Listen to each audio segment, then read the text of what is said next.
అధ్యక్ష ధన్యవాదాలు. వెనుకబడ్డటువంటి జిల్లా ఒక 2 నిమిషాలు ఎక్కువ ఇవ్వాలి. గొల్ల కురుమల సమస్య అధ్యక్ష, ఇది ప్రభుత్వం తరపున ఇమీడియట్గా స్పష్టంగా జవాబు రావాలా. ఎందుకంటే ప్రభుత్వం సాయం చేయకుంటే చేయకపోని కానీ 43,500 రూపాయలు కట్టి సంవత్సరం వడ్డీతో కట్టిండ్రు. అసలు ఏం చేస్తారనేది అర్థమైతలేదు. మళ్ళీ ఇంకొకటి భయం ఎందుకు పడుతున్నా అంటే అధ్యక్ష, ఈరోజు బైక్ పై ఒకేసారి 126 గొర్రెలని హెడ్లైన్ వచ్చిన తర్వాత ఎక్కడ గొల్ల కురుమలు కట్టినటువంటి డబ్బు కూడా కాంట్రవర్సీగా తయారీ, దీని మీద అంతా కూడా ఎంక్వైరీ అయిన తర్వాతనే ఆ డబ్బులు విడుదల చేస్తామని ఎక్కడ మాట్లాడతారో అని అనుమానం కలుగుతూ ఉన్నది. వెంటనే ప్రభుత్వం గొల్ల కురుమలు కట్టినటువంటి ఆ 43,500 రూపాయల మీద ఏం చేయదలుచుకున్నారో వడ్డీతో సహా ప్రభుత్వం చెల్లించాలా అధ్యక్ష. మా ఆదిలాబాద్ నియోజకవర్గంలో లక్ష్మీనారాయణ స్వామి ఆలయం అని జైనుల కాలం నాటి మందిరం ఉన్నది సార్. సదల్పూర్ ఆలయం అని ఆదివాసులు ఆరాధ్యంగా భావించేటటువంటి బైరందేవి మందిరం ఉన్నది సార్. గత ప్రభుత్వం అభివృద్ధి చేస్తామని చెప్పినప్పటికీ మరక్కడ ఎటువంటి నిధులు కేటాయించలేదు. దయచేసి దాని మీద ప్రభుత్వం దృష్టి సారించాలని మీ ద్వారా విజ్ఞప్తి చేస్తా ఉన్నాం సార్. ఆదిలాబాద్ పట్టణంలో ఖానాపూర్ అనే ఒక చెరువు ఉన్నది. అది ఆదిలాబాద్కు ఒకటే నీటికి జీవనాధారం.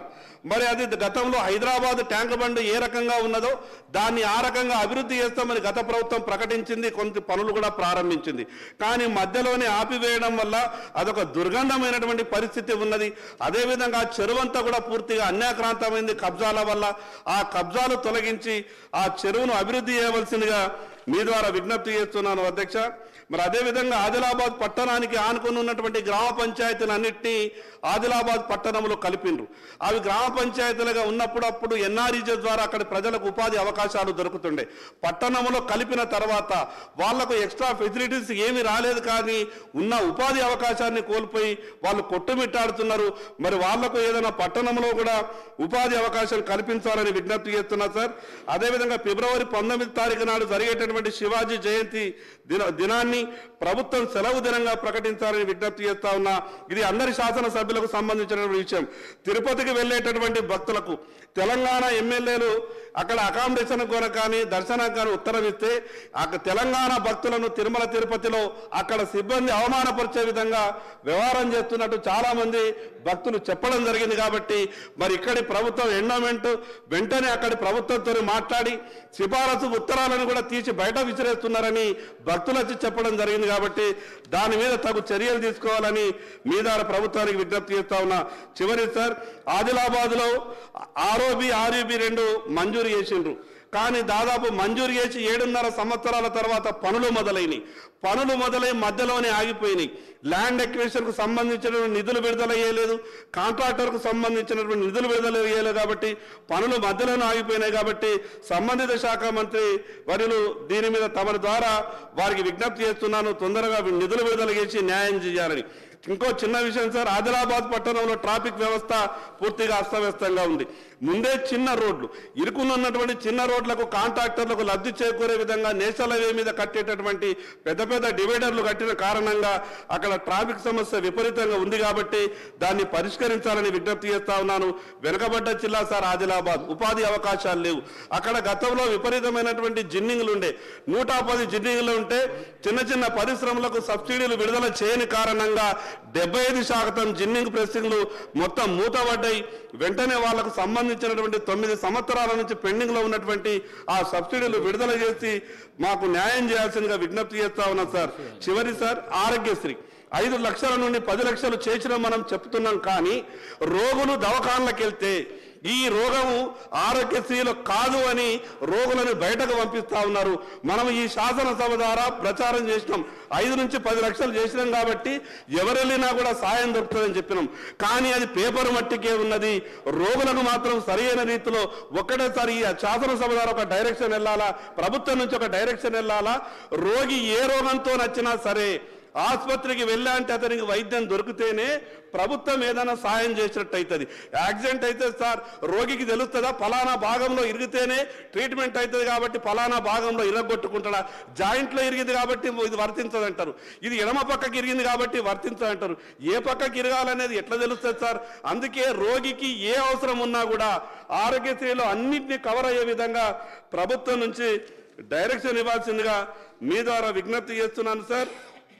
చివరిగా సార్, ఆదిలాబాద్లో కోరటా చెనాక అనే ప్రాజెక్టు. నేను మంత్రి గారికి కూడా మన ఒక విజ్ఞాపన పత్రం ఇచ్చిన సార్, చివరి దశలో ఉంది.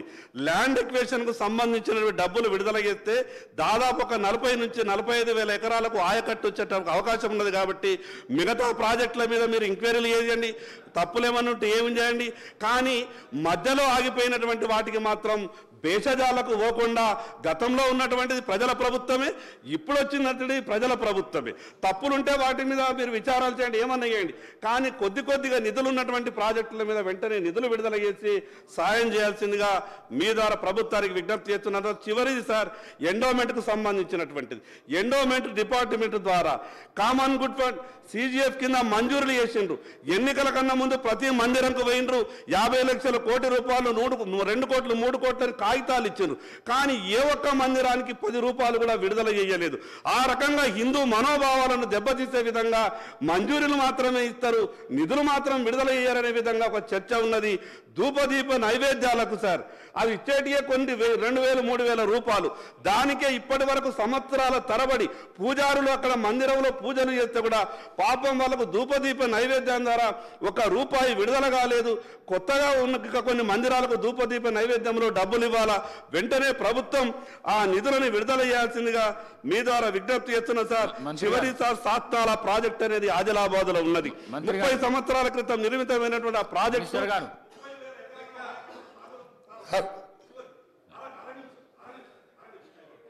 నేను మళ్ళీ ఒకటే చెప్తున్నాను. 30,000 ఎకరాలు సాగులోకి వచ్చేటటువంటి ఆ సాత్నాల ఆయకట్టుకు దానికి కెనాల్స్కు లైనింగ్ లేని కారణంగా మధ్యలోనే నీటి అంతా కూడా లీకేజ్ అవుతున్నది. ఇరిగేషన్ మరి దానికి సాగు వచ్చే అవకాశం కనిపించలేదు. కాబట్టి వెంటనే ఆ ప్రాజెక్టుకు లైనింగ్ చేయాల్సిందిగా మీ ద్వారా విజ్ఞప్తి చేస్తున్నాను. మీకు ప్రత్యేకంగా ధన్యవాదాలు సార్. మినిస్టర్ గారు సార్, గౌరవ సభ్యులు వెంకయ్య గారు చెప్పినట్టు సార్, ఈ యాదవ సోదరులకు సంబంధించిన సమస్య చాలా తీవ్రమైన సమస్య సార్. ఎన్నికల ముందు ఆ బోర్లు పంపిణీ చేసే కార్యక్రమంలో చాలామంది యాదవ సోదరులు బయట ఇంట్రెస్ట్ తీసుకొచ్చి కట్టినరు. ఇప్పటికీ దాని అప్పుడు ఎలక్షన్ల ముందు 6 నెలల ముందు కట్టించుకున్న డబ్బులకు కూడా అది ఇవ్వలేదు. ఈరోజు ఒక ఆంధ్రజ్యోతి పత్రికలో ఒక మోటార్ సైకిల్ మీద 120 గొర్రెలను తీసుకుపోయినట్టు వాళ్ళు కూడా బైక్ పై ఒకేసారి 126 గొర్రెలట. మన ఏ మోటార్ సైకిల్ ఏ కంపెనీలో తెలుసుకోవాలి అధ్యక్ష ఫస్ట్. అది దాంట్లో స్కామ్లు కూడా ఎక్కువ జరిగినాయి అధ్యక్ష. కొన్ని బార్డర్లోనే రీసైకిల్ అయినాయి. మా దామర్చల నల్గొండ జిల్లా బార్డు చాలా కేసులు నా దృష్టికి వస్తే అధికారులు చెప్పి చర్యలు తీసుకుని పోయినసారి. దాంతోపాటు వారికి కూడా వచ్చే విధంగా దాని మీద కూడా నిర్ణయం తీసుకుంటాం. రెండవది, ఇంకా చాలా సమస్యలు చెప్పిండ్రు సభ్యులు, సమయం లేదు కాబట్టి మీకు తప్పకుండా ఒకటి మాత్రం హామీ ఇవ్వగలుగుతా. ఈ సభ ద్వారా మన గౌరవ సభ్యులు అన్నట్టు తెలంగాణ శాసనసభ్యులకు సంబంధించింది కూడా వాళ్ళ ఫ్యామిలీ మెంబర్స్ కానీ వాళ్ళు ఇచ్చినప్పుడు కానీ ప్రతిరోజు 2కో 3కో లెటర్స్ యాక్సెప్టెడ్ విధంగా